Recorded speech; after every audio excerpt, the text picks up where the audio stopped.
Welcome to Mooney Reads, and welcome to a weekend reading update. I'm going to be talking about a few books that I finished over the past 2-ish weeks, however long it's been since I uploaded one of these. I'm going to talk about the books that I'm in the middle of reading. I've got some craft projects to talk about, as well as other media that I've watched and enjoyed, and then just a couple of books that I've picked up. So first, I read Kirby's Lessons for Falling in Love by Laura Gao, which is a YA graphic novel, and I read it for my TBR Harvest vlog, which is up, so if you want my full thoughts, you can check that out over there. But this is about a teenager who's really into rock climbing, has perspective scholarships potentially. She falls and breaks her arm and has to figure out what other extracurricular to do, so gets wrapped up in newspaper and writing astrology advice columns with this other girl who's super different, and of course, like it says in the title, they end up falling in love.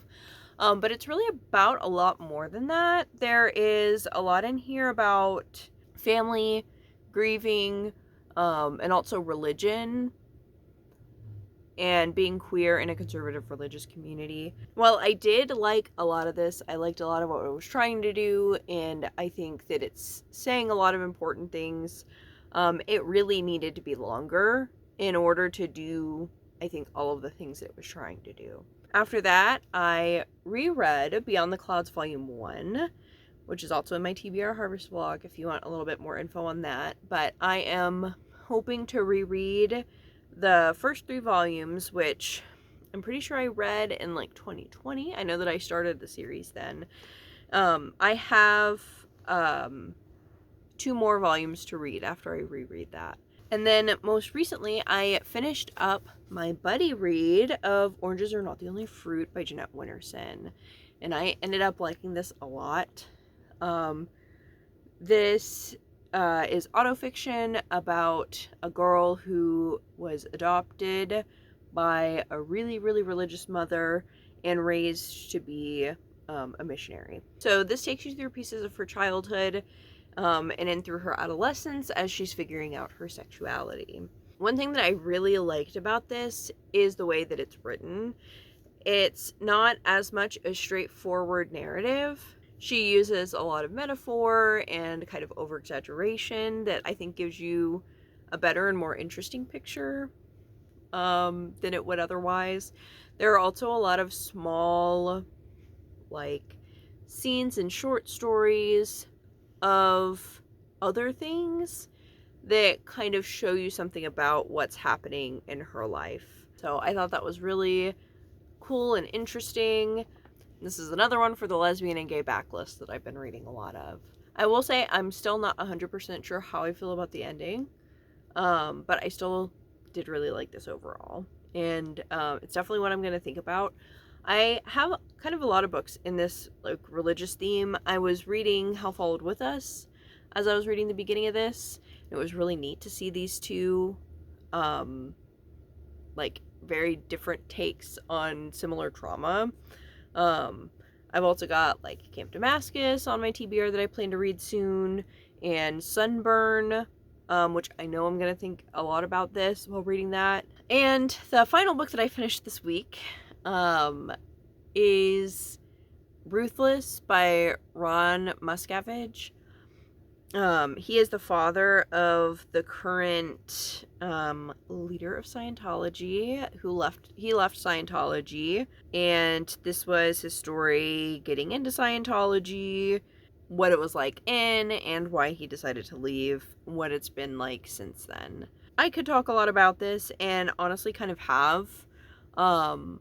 I think I'm gonna put most of those thoughts in a vlog that I'm putting together. The main reason that I picked this particular one up was because of a kind of project that I'm doing where I'm trying to read certain books that I have in order to buy ones that I want. So for example, the one that I'm reading this for In order to purchase The Road to Jonestown, I need to read these 4 books.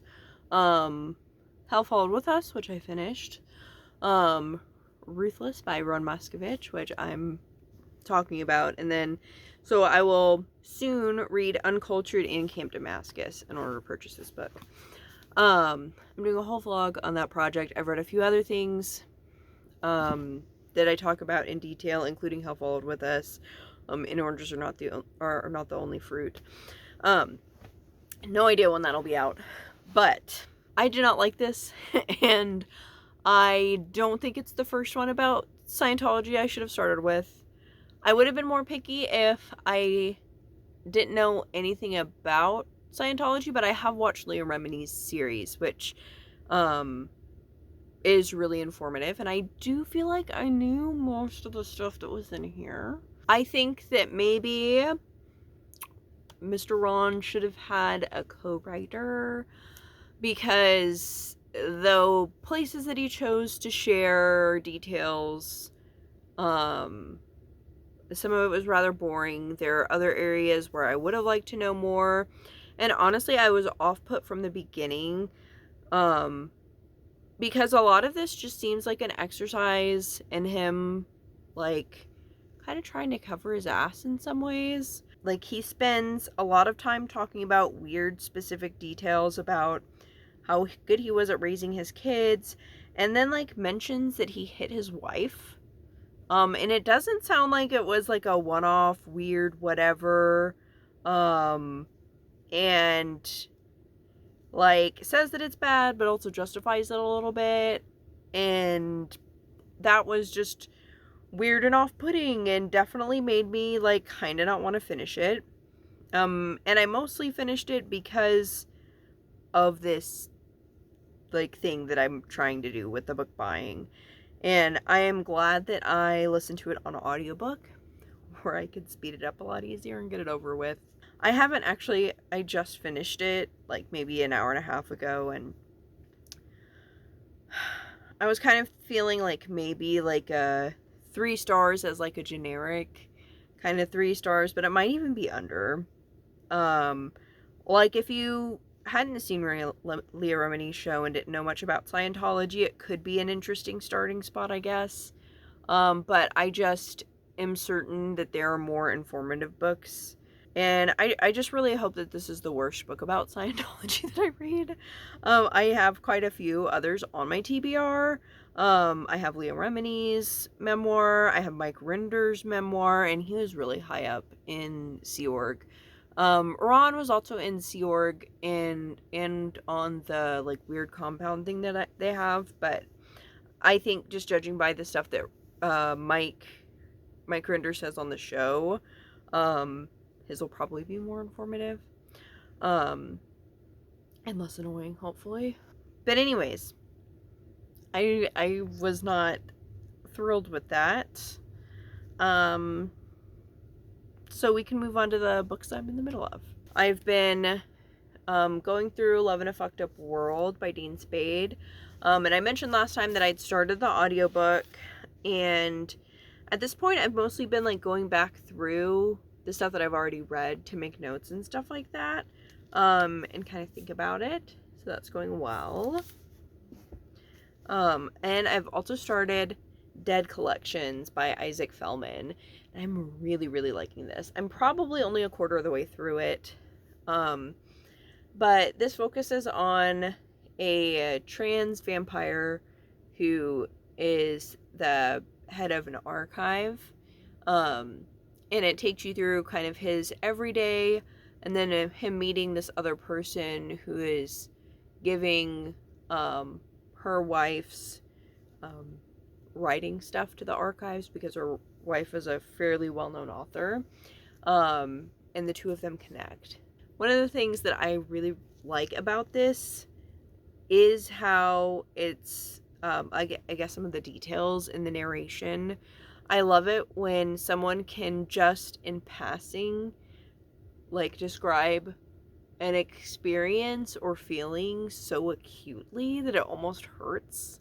That's happened, as well as just, like, fun references to It also looks like it kind of goes back and forth in terms of how it's written a little bit. Like one of the chapters has been written like a screenplay, so that's cool. I'm enjoying myself. From there, I could either talk about crafts or TV shows. And I honestly don't remember the order that I've been doing things in recently. Don't know what my problem is on that, but we'll start with crochet because that just sounds good. I'm currently crocheting a little bit on this one. This is going to be a scarf with a hood. I was thinking about putting the hood's going to have little cat ears. I was thinking of putting little paws in this, but I might do maybe like little mittens separate. We'll see. I might do something different. This I initially started as kind of like a creative thing to do that's like grief adjacent. I'm making this because I think my brother David, who passed away in March, would really like it. So cute little cat ear winter moment. But the thing that had me initially like going back to crochet, because I do actually have several things to show this time, is this guy. A cardigan. It's one of the hexagon cardigans, and I did 3 different colors that I rotated. I actually started this like 2 years ago, but the thing is, this is not a 2-year long project. I did a lot of it. Really, I finished everything that you see here at least like a year and a half ago. And I kept telling myself that I would put buttons on it. And like I lined up the buttons a couple of different times and went back and forth. But I recently decided, fuck it, we're not doing buttons. And a lot of it's because of details about it and like problems that I had making the collar. So like it is uneven, but nobody would probably notice it but me, that it's like because I had started it, put it down for a while, picked it back up, and then did the other half differently. And I just think that buttons would accentuate the issues with it. But also more than that, I just need to be done with it. So it is a wearable item of clothing that I'm pretty sure I have all the ends woven in for. So this kind of started me looking back on other things that I need to finish. So here I have the majority of a Dino Chicky Nug. I wanted to make this for my brother and sister who had birthdays recently. I was going to send these to them. Obviously that didn't happen. I actually started this chicken nugget in like July. And I don't know, I've just been weird on projects recently, but I just need to buy stuffing, sew it, and then it'll be done. And then I have to decide what I want to do for the other dino nugget. I've made these before, but I really liked this one a lot better than the long neck. This is made, it's like, I like crocheted this shape twice. And then sewed it together. Whereas the other one is a long neck that I did in the round. I'll actually show you, hold on. So this is my finished one that's stuffed and stuff. I made these like, I don't know, a year ago or so. And this is the other little dinosaur. He's a lot smaller and actually kind of does look more like a chicken nugget, to be honest. But I just wish that I had this kind of like pattern for the other dinosaur shapes. So we'll see what happens. Maybe I'll make them both pterodactyls. I don't know. We'll see. And then the other big thing that I did was another cardigan that I finished. Another hexie cardigan. This one was made with the Bernat blanket, ombre, I don't know words. But the other one that I actually did 3 different colors. This one, just the yarn did the work for me with the exception of the end when I had to get a slightly different one. But this is cozy and soft, and I'll be mailing it to a friend.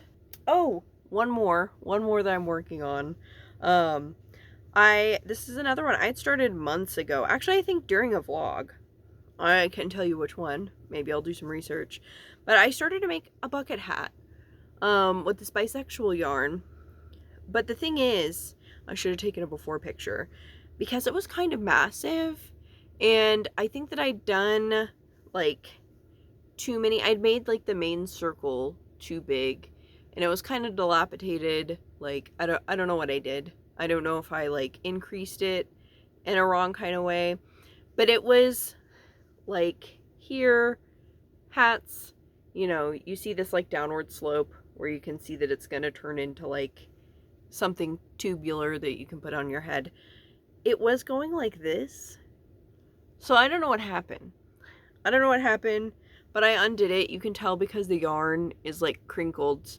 But yeah, hopefully soon I'll have something I can wear on my head out of this. And this really isn't a big project. I've made hats in like a sitting before. This one's gonna be different because it's a bucket hat, and I've not made a bucket hat before, hence why it was kind of like weird looking. I think I'd overcompensated because I wanted to be sure that it wouldn't be like a beanie. Like I didn't want it totally flat to my head. I wanted it to have some sort of shape. But I was not doing it in a very good way. So I think I'm better off actually just following the instructions of the video I'm using. And hopefully making the brim and stuff will work out just fine. So, those are kind of some of the creative endeavors. I actually did write a little bit too, like attempt a little bit of fiction writing, kind of, which is really significant because I used to write a lot. Like well, first of all, I wrote a lot of fan fiction as like a kid, also an adult, but it started as a kid, and I don't know, you guys don't need a whole rundown probably in this random video, but it's been like a super long time since I've done any creative writing, and I've got a lot of feelings about it. But I actually did sit down recently and start brainstorming stuff, which is just kind of huge for me personally, and can actually see myself maybe being able to sit down and actually write. So that's really exciting and cool. And I think that's about it for the creative stuff that I have to talk about. After that, I have shows that I've watched. First of all, I finished, like sat and watched in a whole night, Wayward, which is Mae Martin's newest show. I adore Mae Martin. I watched Feel Good 6 times in like a year. This is several years ago now. A fair amount of those watches were before season 2 came out. And then I watched it a couple more times after season 2 came out. I was deeply unwell. I've been so excited to see what else they're going to do. And Wayward was quite different from Feel Good. It is basically about this small town cult, which is perfect because of the other stuff I've been like watching and reading. And it's got like a horror edge to it, a little bit of dark comedy, and I was a little bit scared because the main character's a cop, but it's really talking about, and they've kind of talked about this in interviews a bit too, like it's kind of about how whether or not you want to, you're compliant in these larger systems. So I really liked a lot about this. There's a lot of queerness in it. I mean, the main character's a trans guy, and one of the predominant secondary characters is bisexual and talks about that a couple of times.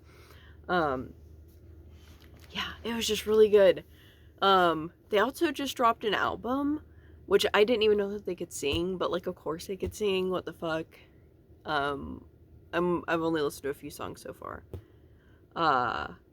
Other than that, I've been watching Charmed, which I've seen, like, I remember as a kid, like, watching episodes here and there, but I've never watched it from start to finish, so been in the middle of that and really liking it. It's, like, cheesy in the way that stuff from that era is, but it's really good and also seasonally appropriate. There are other movies and shows, I'm sure. Like, I watched The Perfect Storm because my partner's reading that book. And it's very sad. It's about a boat wreck. The main other thing that I've really been watching, I don't know if it counts because it's YouTube and not TV, but Dan and Phil have been, like, they've been at least half or more of the YouTube that I've watched in the past 2 months.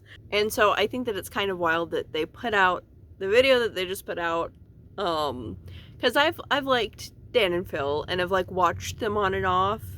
I feel like I had a friend who is in the fandom more, and I've kind of watched more Dan than Phil, but it's within this time of, like, me really getting back into them that they put out a video, like, talking about their relationship and also about, like, parasocial relationships. It's really good.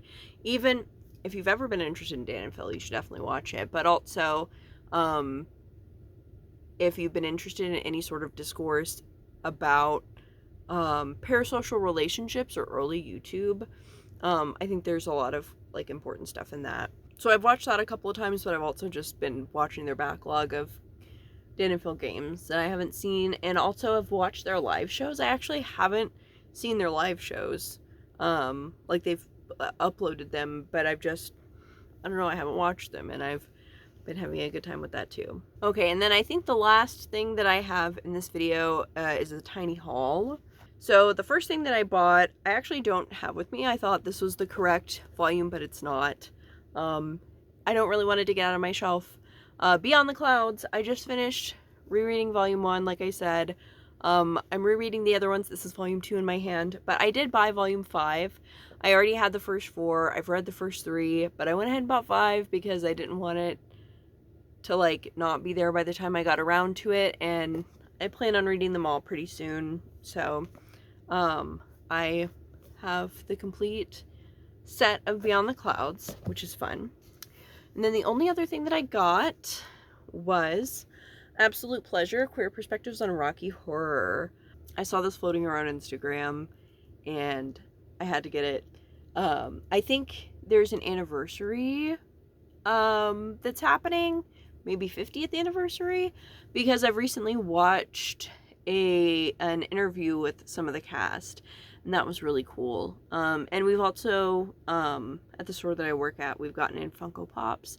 I absolutely don't need Funko Pops. I think I own one, but I really, really wanted to get the one with Frankenfurter on the lips. I think somebody else bought it, so you know, I should probably find something. I could probably find something cooler on Etsy. But anyways, this looks like it's gonna be really good. I recognize Sarah Gailey for sure in here. I don't know that I recognize a ton of the other folks, but I'm super stoked. Maybe I'll start this sooner rather than later because it is October. This seems like a good thing to read in October. I make no promises. So yeah, that is what I've been reading, doing, watching, and all that good stuff. In the comments, let me know if you've read or watched any of this stuff, or if you're also obsessed with Mae Martin, or anything else. I don't know. Let me know what you've been reading, watching, and enjoying recently. And thank you all so much for watching. Bye.